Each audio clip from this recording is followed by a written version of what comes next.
नमस्कार, मी पूजा वाळके गृहलक्ष्मीमध्ये अजून एका छानशा व्हिडिओमध्ये तुमचं स्वागत करते. सर्वांना सर्वप्रथम श्री गुरुदेव दत्त. आणि हा व्हिडिओ गुरुतीर्थावरचा दत्तजन्म सोहळ्याचा आहे. दत्तजन्माच्या आदल्या दिवशी पण कार्यक्रम असतात. 3 दिवस पारायण होतं. 3 दिवसाच्या पारायणाची सांगता होती आणि ध्वजारोधन, गणपती पूजन वगैरे. आणि नंतर मग दुसऱ्या दिवशी दत्तजन्म सोहळा होता. तर मी ते सगळंच शूट केलं आहे. आणि तीर्थावरचे जे काही कार्यक्रम असतात तर ते नेहमीच मी म्हणजे शूट वगैरे करत असते. पण म्हणजे तिथल्या वाईब्स खूप छान आहे. आपण एखाद्याच्या ठिकाणाशी किंवा एखाद्या तत्वाशी जोडले गेलो असू ना, तर ते अनुभवल्याशिवाय कळत नाही. तर असंच आमचं काही गुरुतीर्थाशी नातं आहे. आणि आम्ही हे दत्तजन्माचा जो हा सोहळा आहे तो 6वा सोहळा आहे. आणि पहिल्या सोहळ्यापासून ते 6व्या सोहळ्यापर्यंत आम्ही सगळे सोहळे अनुभवले. ते खूप छान अनुभव असतो. खूप असं सुंदर असं वातावरण असतं. सकाळचे सगळे कार्यक्रम झाले आणि संध्याकाळी पण जागरण गोंधळाचा कार्यक्रम होता. तर सगळेजण छान असे तयार वगैरे होऊन तीर्थावरती आले होते. आणि ह्या आमच्या तृप्तीताई आहेत. तर सगळेच हे सेवेकरी शिष्यवर्ग असं आहोत आम्ही. प्रत्येक वर्षी दत्तजन्माचे एक वेगळाच सोहळा असतो, एक वेगळाच उत्साह असतो आणि एक वेगळीच एनर्जी असते. तर किती छान असं डेकोरेशन वगैरे केलं आहे. आणि जागरण गोंधळाचा कार्यक्रम आहे त्यामुळे देवी मातेचं रूप तर इतकं सुंदर दिसतं आहे की अगदी पाहतच बसावं. तर इथून पुढे मी काहीच बोलणार नाही. फक्त तुम्ही म्हणजे बघा, अनुभवा की किती सुंदर असा सोहळा आहे. त्या दत्तजन्माचं जी काही व्हिडिओ आहे तो पण मी ह्याच व्हिडिओमध्ये अटॅच केला आहे. तर नक्की कंटिन्यू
सोडून देह प्राण निघाला त्या यमाच्या महाली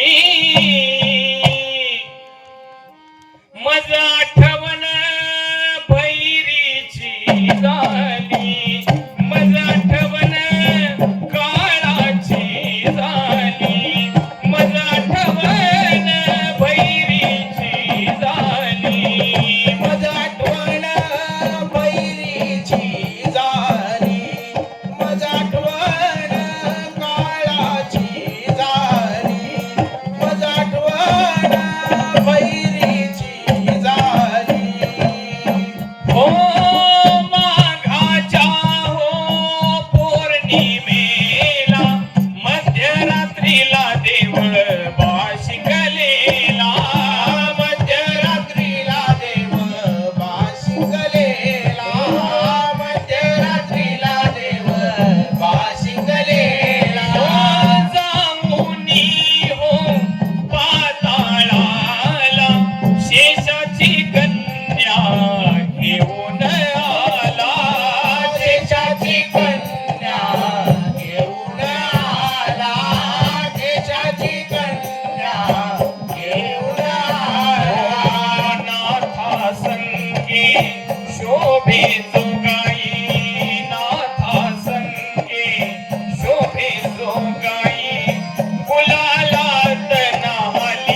आम्ही सगळ्यांनी जेवण वगैरे केलं आणि मग दुसऱ्या दिवशीचा जो काही दत्त जन्म सोहळा होता तर तो मी तुम्हाला दाखवते पुढे.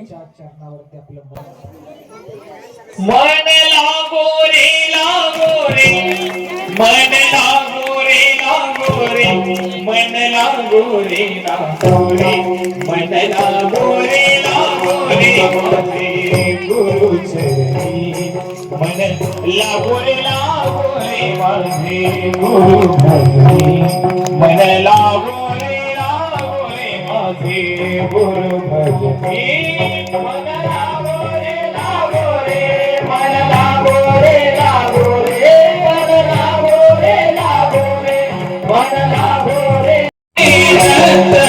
दिगंबर गुरुवाले दिगंबर ब्रह्मा विष्णू तोची महेश्वर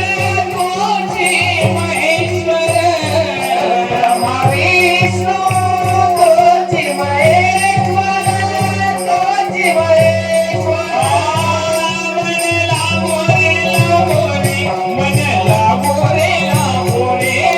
घेऊन झाले म्हणून त्यांच्या आश्रमातून कधीच कुणी उपाशी गेलं नाही. आता त्यांनी अशी इच्छा व्यक्त केली, तू आम्हाला भोजन वाढ, फक्त नग्न होऊन वाढ. अतिथी आलो दुर्ने देखून तुझे स्वरूप सुंदरी, नग्न होणे आम्हा भिक्षा घाली, हा नियम सांगितला. ते सांगितल्याच्या नंतर अनसूया मातेच्या मनामध्ये अतिशय अतिशय चिंता दाटून आली की आता काय करावं, यांना जर आपण द्यावत वाढावत प्रसाद तर आपल्या पतिव्रत्याचा भागभंग पडतोय, नाही द्यावं तर आश्रमाचा नियम पडून पतीचं तप फळ मोडतंय. अशा द्विधा मनस्थितीत अनसूया माता आहे. पण शेवटी महान पतिव्रता होती, घरामध्ये गेली, तिने मनात विचार केला अतिथी आलेले आहेत, ते आपल्याकडे भोग मागत नाहीयेत, ते आपल्याकडे शरीर भोग मागतच नाहीयेत, ते फक्त काय म्हणतायत त्या ठिकाणी निर्वस्त्र होऊन तो अन्न आम्हाला दे. निर्वस्त्र होऊन जशी एखादी आई आपल्या बालकाला स्तनपान करते, माझे मन असे निर्मळ काय करील मन मत्त खळ, पतीचे असे तपफळ तारील मज. माझं मनच निर्मळ आहे, ही बाळ बसलीत माझी. आणि जर कोणी दृष्ट असतील, जर कोणी दुसरे असतील, जर कोणी राक्षस असेल तर चरणाचं पाणी घेतलं आणि बाहेर दरवाजाच्या दिशेने शिपडलं, वस्त्र काढले आणि आईसाहेब ती भांडी घेऊन निघाले. जर कोणी दृष्ट असेल, दानव असेल, कोणी असेल, आलेलं संकट असेल ते निघून जावं म्हणून पाणी हातात घेतलं नवऱ्याचं तीर्थ आणि ते दरवाजातून बाहेर शिंपडलं. पतिव्रतेच्या मनाचा भाव होता काय, बाहेर आलेली माझी बाळ आहे आणि मी त्यांना भिक्षा घेऊन जाणार आहे. मनाचा सत्य संकल्पाचा वाली झाला आणि पतीचं तपफळ मनात आलं, बाळ तिघांची झाली बाळ, तीनही बाळ झाली. आता आपल्याला अवताराकडे जायचंय. तिघही जणांची लहान बाळ झालेली आहेत, तिघही जणांची बाळ झालेली आहेत, तिघही त्या ठिकाणी आलेले आहेत, तिघही सुवासनी त्या ठिकाणी लक्ष्मी पार्वतीसाठी आलेले आहेत. आमचे नवरे आम्हाला परत द्या. अनसूया माता म्हणजे तुमचा तुम्ही उचलून घ्या, त्यांना उचलून घेता येत नाहीये, ओळखू येत नाहीये. तेव्हा अनसूया मातेनेच त्यांची बाळ त्यांना परत दिलेली आहेत, पतीचं तपफळ वापरलेलं आहे.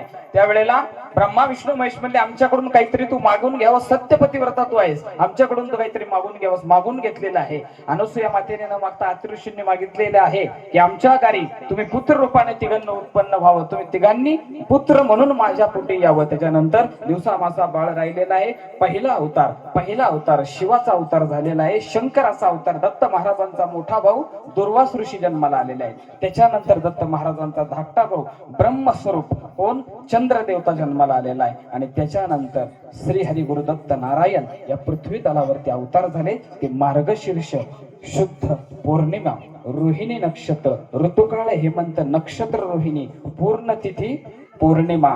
आणि दत्त महाराजांनी अज्ञानाच्या नाशासाठी, सद्गुरु दत्तात्रेयांनी अज्ञानाच्या नाशासाठी, अज्ञान तिमिरंधकार दूर करण्यासाठी मार्गशीर्ष शुद्ध पौर्णिमेला पृथ्वी तलावरती अवतार धारण केलेला आहे.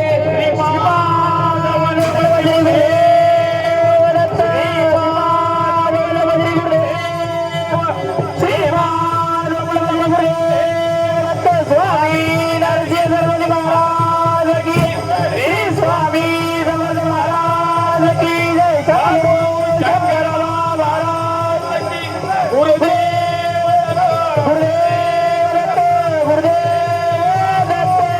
जय जय गुरुदेव दत्ता श्री अनसुये सुता जय जय गुरुदेव दत्ता श्री अनसुये सुता गुरुदेव दत्ता श्री अनसुये सुता दिगंबरा दिगंबरा श्रीपाद वल्लभ दिगंबरा दिगंबरा दिगंबरा श्रीपाद वल्लभ दिगंबरा दिगंबरा दिगंबरा श्रीपाद वल्लभ श्रीपाद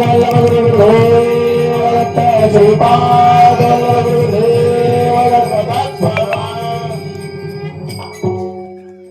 नाव ठेवायचे फास्ट मध्ये नाव घ्या. शिष्य सेवेकरी फास्ट मध्ये सगळे घ्या. असा हा याची देह याची डोळा बघण्यासारखा कार्यक्रम दत्त जन्माचा सोहळा. तर तुम्हाला कसा वाटला ते नक्की कमेंट करून सांगा. आणि हे दत्त महाराजाचं सुंदर असं रूप. चला तर मग सर्वांना श्री गुरुदेव दत्त आणि बाय बाय.